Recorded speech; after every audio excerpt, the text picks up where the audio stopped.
Evening பிள்ளைங்க ஸ்கூல்லேருந்து வந்தோடனே இந்த மாதிரி ஒரு ஸ்நாக்ஸை செஞ்சு கொடுங்க. பிள்ளைங்க நீங்கள் என்ன சொன்னாலும் கேட்டுட்டு அமைதியாக உட்காந்துருக்குங்க. வாயில் வச்சோடனே கரையிற இந்த ஸ்வீட் எப்படி செய்யலான்னு பார்க்கலாமா? அதுக்கு ஃபஸ்ட்டு ஒரு 4-5 டேபிள் ஸ்பூன் சுகர் எடுத்து ஒரு பாத்திரத்தில் போட்டுக்கோங்க. அது நல்லா மெல்ட் ஆகி வரணும். சிம்லேயே வச்சு பரப்பி விட்டுட்டீங்க அப்படின்னா நல்லா மெல்ட் ஆகி தேன் கலரில் வந்துடும். அதை தனியாக ஒரு பாத்திரத்தில் எடுத்து ஸ்ப்ரெட் பண்ணி வச்சுக்கோங்க.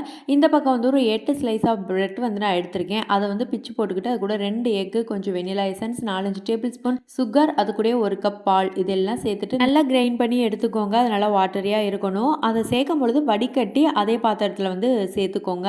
இப்போ வந்துட்டு ஒரு இட்லி பானை வச்சுட்டு அந்த இட்லி பானைக்குள்ளே ஒரு ஸ்டாண்டு வச்சுட்டு அதுக்கு மேலே நம்ம ரெடி பண்ண வச்ச பேட்டரையும் வச்சுட்டு மூடி போட்டுட்டு அதுக்கு மேலே இட்லி பானை மூடியும் போட்டுட்டு ஒரு 20-25 மினிட்ஸ் நல்லா வெந்ததுக்கப்புறம் எடுத்து பார்த்தீங்க அப்படின்னா சூப்பராக மோல்டாகி வந்திருக்கும். இதை ஒரு 2 மணி நேரம் ஃப்ரிட்ஜில் வச்சு எடுத்துகிட்டு அப்புறம் கட் பண்ணி பாருங்கள். சூப்பராக இருக்கும். வாயில் வச்சோடனே கண்டிப்பாக அந்த ஸ்வீட்டை ட்ரை பண்ணி பார்த்துட்டு எப்படி இருக்குன்னு எனக்கு கமெண்ட்டில் சொல்லுங்கள்.